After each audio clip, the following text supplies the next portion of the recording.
Hello everyone, Gary Bailey here to share my photo albums of David Bailey. These are photos that have been collected or shot by family members, by friends, and also many of them off of the internet. These photos are a collection that I've made, and I always wondering why we make albums and put them in a drawer somewhere and nobody gets to see them. These David Bailey photos are definitely worthwhile. And many of the photos you've never seen that were shot in his very beginning of racing. And there will not be any stupid music put to this. I think the photos pretty much tell the story. And here's David on my Yamaha 80 pit bike with the lights still on it. Yeah, eventually we took the lights off after he decided he really liked doing that. He rode that Yamaha for quite a while, got a little style for him, and just looking good. Yeah, that's me and David hanging in at Christmas time. He must have got a new motorcycle or something. I'm not sure what all that was, but it was pretty cool. We went and did some demonstrations at some schools, which was a lot of fun. And David, he was big about helping in the schools. He was my #1 flag guy, and he was always paying attention. He was looking for every detail there was, whether it was myself riding or whether it was the students riding. David was always looking at anything that he could find that would help him in his racing. He was definitely a student of the sport, even at such young age. And yeah, that's Mitchell Bailey right there. Well, that would be David and some unknown rider and myself out practicing and having a little bit of fun. David was pretty fortunate because he got to travel around the country with us and race many different riders and many different racetracks, which definitely gave him an advantage, learning all the different racetracks and all the different riders and how they raced.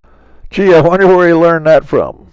Yeah, another thing that was good was we got new bikes every single year because I had a pretty sweet deal with Bultaco.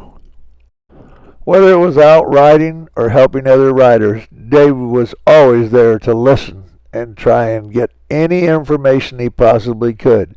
And also, that boy was a pretty good artist back then, even in those early days, and then he became really good at it. It was a pretty apparent even back then that whatever David decided he was going to do, he was going to put out 100% and try and be the best. So with that said, how about I just get off of here for a little bit and let you enjoy some of these old photos, and at the end there's going to be some really sweet slow-mo stuff with David riding that's pretty cool. So if you're a photos guy, hang in there. There's plenty of those, and if not, you might want to skim through till you find something that you really like, or search it to the end where that slow-mo stuff is. And the last 10 minutes, well, you don't want to miss that.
What John McEnroe is to tennis, David Bailey has become to American motocross. Quite simply, that is why he carries the unique blue and yellow #1 plate on his bike. To paraphrase the famous commercial, he got it the old-fashioned way. He earned it. In his comparatively short career, his list of wins is truly impressive. Since turning pro and signing with Honda, David has won the 1983 and 1984 Grand National Championship of Motocross, the 1983 Supercross Championship, the 1983 250cc National Championship, the 1984 500cc National Championship, the U.S. Grand Prix, the Japanese Grand Prix, the Supercross of Paris, France, 8 American Stadium Supercross races, 10 National Championship motocross races, and in 1983 was voted the Rider of the Year and Athlete of the Year. He is a nice guy who coincidentally is one of the fastest, richest, and most sought-after racers ever to ride a motorcycle. 1983 Anaheim Stadium, season opener, all the focus. It's the Indianapolis, basically, for motocross. I won it. And it was like, I could have gone faster. And Brock Glover finished third. And he just looked at me and he's like, David, you're going so fast. It was unbelievable. I couldn't keep up with that.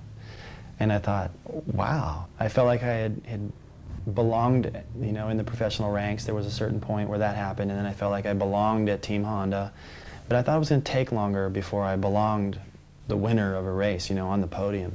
And so I was really shocked that it happened that soon, but that was it, man. That was the race that turned everything around, and my thinking completely changed. After that race, when I won, when I did any of that meditation or visualization or mental preparation and all the time that I was spending out there training, I remember how it felt to be able to just dominate, to be able to reel in whoever I needed to pass and pull away from whoever was chasing me. There was a whole different approach to racing from that moment on.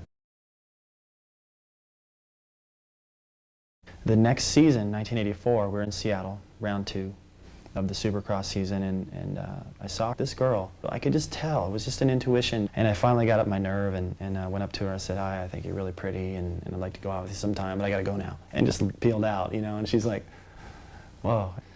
And I was right. The intuition I had that this girl, you know, could be the one, I felt it even more once we were together, and we've been together ever since. My intensity on the motorcycle went to a level that was kind of scary for people to watch. And so I took that intensity to this race that didn't matter. In practice, I did a few laps around this racetrack and at a psycho pace, and I tried to jump something that was clearly not jumpable. It looked like it to me, and I was on this overconfidence high of like I can do anything. And I came up a little short, and I think the bars got jerked out of my hands. That's the last thing I remember. I was knocked out briefly. And as I came to, a lot of people had gathered, and at one point I just remember going, you know, could everyone just back off and just let go, you know, let me do what I want. And this paramedic there was like, nobody's touching you, no one's holding you down, which is how it felt. And then it was like, oh no, you know, what do you mean no one's holding me down? Why can't I move? My wife is watching this from a distance. We've been married, you know, since September, and here we are, January 11th. 87 is going to be a good year, and you know, I'm going to dominate, and I'm going to sign a new contract, and we're going to buy a new house, and everything was going. You know, we had plans, and then it was just like, not now, you don't. I remember getting into the ambulance, and they had taken a lot of my gear off, and it was cold, and I felt like I was laying on a razor blade, just I couldn't move. The doctor shows up, they do the x-rays, the news is being told to my wife. I still don't know yet. She's devastated, calling my parents. I'm still just going, give me something for pain, you know? And the one thing that probably helped me sort of survive it was the fact that I didn't realize, you know, what I might be facing for the rest of my life. And I wake up in intensive care. I'm starting to think, well, maybe I'm going to miss the first race, you know? That's now I'm starting to be that aware of something. And the nurses come in when they realize I've come to, and they needed to put a tube through my nose to my stomach so I could be fed. And man, it just stopped me in my tracks, and I realized I was going to be in that hospital for a long time. And shortly after that, hey, you're paralyzed, you broke your back, we're going to need to operate, you're probably never going to walk again or have kids, and blah, blah, blah. And I'm like, oh. I still felt like I was going to get out of the situation because every injury I ever had up to that point, I had been able to overcome.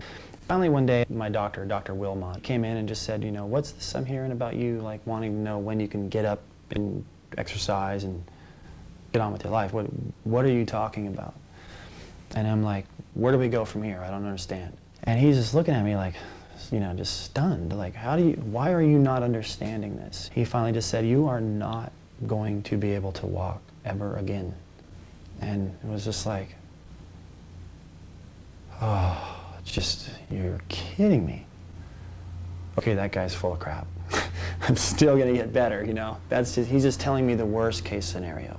I'll still be fine. So and in some ways that was cool, you know, for me to be that driven and that ambitious, but can you imagine the people around me? You know, they come in, kind of tell me what I wanted to hear, how you doing, you know, and then they go out in the hallway and cry and be like, oh man, you know, who's gonna tell them, you know, that this is how it is. Gina, about 2 or 3 weeks after I was in the hospital, found out she was pregnant.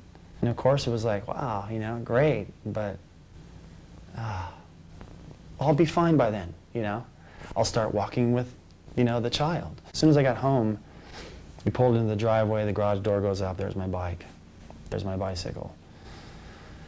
There's my running shoes, and that was one of the toughest times right there, was just being home and going, wow, you know, I can't do this stuff anymore, and they're saying I might never.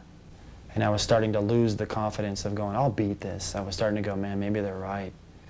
And it all just, bam, was just coming at me from every direction, all the negative and all the, you know, that your life will never be the same, your best days are behind you, you're screwed. Everything was horrible, just completely horrible. I went into one of those, nothing matters, I don't care, whatever. Yeah, my life completely changed, and the thing was, it wasn't just about me. I was always aware that my wife, my parents, everything was being affected by it. And I wasn't in the frame of mind at that time to go, let me be strong to make it easier on them. I was like, screw them, you know. We stayed in Simi Valley for a little while, then I went home to Virginia, which was home. And you know, saw all my friends, and there's more bikes, and there's my track, and there's my supercross track. And it was just in my face, all the stuff that I had taken for granted. And I went lower. And I was finding out that financially I had made some bad decisions because I trusted some people that had skimmed a little off the top, and a little off the top at that time turned out to be, you know, close to a little over $500,000. And it was like, man, you know, I thought I did this right. I was good to people. I was the last guy to leave the track signing autographs, and so to be in this situation was like I was mad. I was like, come on. At the really low point, I had felt like, you know what, I don't want to live anymore. This is just stupid. You know, what good am I going to be to the kids? What good am I to Gina? What good am I to me? I'm just wasting space. You know, I had really thought, you know, I could just put a little slice in my leg right here and just bleed to death, pass out, and it wouldn't hurt. Made a little incision there, and enough to scare everybody. And I thought I was bleeding to death, but I didn't cut deep enough, you know. And that was radical. I didn't do it for help, you know. I didn't do it like that. I did it because I was over it. Just get me out of here. And there's a couple things that bothered me. One was my son growing up. And not seeing that. The other was all the fans that I had. They'd be so disappointed that it got tough for me and I quit. You know, I never quit a race, and not a quitter, and I quit. And I used that as leverage. Like, what if they knew this?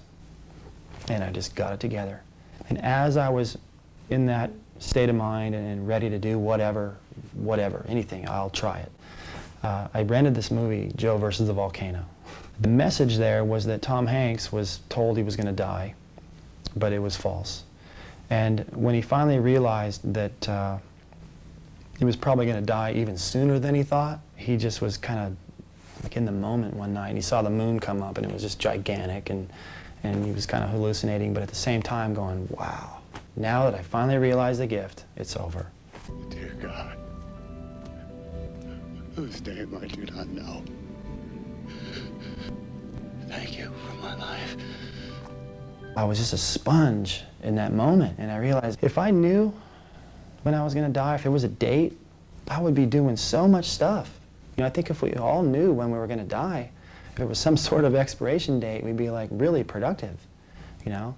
And unfortunately, we have to have a 9/11 or somebody die or something horrible happen for us to finally, you know, snap out of it and go, man, you know, we're really just scratching the surface here of what's possible. So I just, right there, that was it. I'm like, okay, I'm gonna live my life as though I got a year to live. And so I started driving, I started painting, I started going back to races. I got in one of these racing wheelchairs. I met this fellow named Jim Knaub from Long Beach, 5-time winner of the Boston Marathon. In a nutshell, Jim's, in my conversation there was, I know who you are, I don't care. Doesn't matter. Okay, what matters is what are you gonna do now? You gotta get it together. And you're going that way, and you need to be going that way. And I was like, whatever, dude. Who are you? And you haven't accomplished anything, and you know? And I wasn't saying that to him, but I was kind of like, hey, ease up there, buddy. But I thought about it, and I thought, you know, he's right. Criticism is tough, you know? It's necessary, but it's tough. So, get a call, it's either that night or the next morning. He's saying, hey, Bailey, throw your stuff in a bag, we're going to Cabo. What Jim had in mind was the real rehab, okay? You're going to get in a taxi, even if it's a van, lifted. We went out deep sea fishing, and I reeled in a big sailfish, and we learned how to get around and get in the pool, get out of the pool, ride jet skis, and do all this stuff. And it was like I completely forgot about the fact I was in a chair. Everything changed. And so, I mean, I'm grateful to him for that forever. And he could see it. He knew I had it. And he was willing to go, look, come here, go like this, and quit bitching about everything. When my wife and I took our honeymoon went to Hawaii, I saw the Ironman. A 2.5-mile swim, 112-mile bicycle ride through the lava fields on the Big Island of Hawaii. And then you follow that up with a 26.2-mile marathon. I was already a big fan of it and wanted to do the race one day when I was through racing. As I was racing the chair, I started getting fit again. You know, I started thinking that could be done. I started training, I started getting ready, and in 1998, I went over, and next thing I knew, the cannon went off. I got through the swim. I never thought about a shark once. The swim was fine. I came in probably mid-pack and got on the bike, came out of the transition area and twisted the front end. So it ruined the chain alignment, and the whole day was just, I couldn't shift the thing, and it was making noise, and it was everything thrown on me. And it was, you know, I knew I had been able to get through that before, you know, when I was at my lowest point. So I thought, well, this is the same thing, only a whole lot more fun. And, you know, that finish line is pretty sweet. So I'm going to stick in there and keep going. So I was third. I went back in 1999 and finished second. And the difference in my performance the last year, which I was able to win, was my approach to it. And that was that I wasn't going to give up. The 2 years before, it got really radical to where I thought I might die. I got so hot that I was literally, you know, you're cooking. And I came from behind, caught the guy that had beat me the other 2 years, a former Navy SEAL, tough guy. Physically, better man in every way. But your mind is a wonderful thing. And as I prepared for that race, one thing that I knew that he was uncomfortable with was if I was anywhere near him. So I trained specifically to be able to be near him. Not to pass him, but to be near him. Because as soon as I got close, he had to go faster. And I kept just testing him, and he kept pushing himself until finally he just bonked and he had nothing left. And I passed him about 4 miles to go and won the race in dramatic fashion and broke the course record and all that stuff. And it was a big celebration, and I had graduated, in my opinion, from the Ironman. I had absorbed the experience. I had been challenged. I had been beaten down. I felt like I was going to die. I wanted to quit. And I came back, and I got through it, and I won the event. And I realized that this is it. I learned enough. Now I'm going to take that, all that I learned, and apply that to the rest of my life. They all look at me like, wow, Dave, you know, how have you been able to do all these things? You know, I'm just as impressed with what you've done since your injury as I was.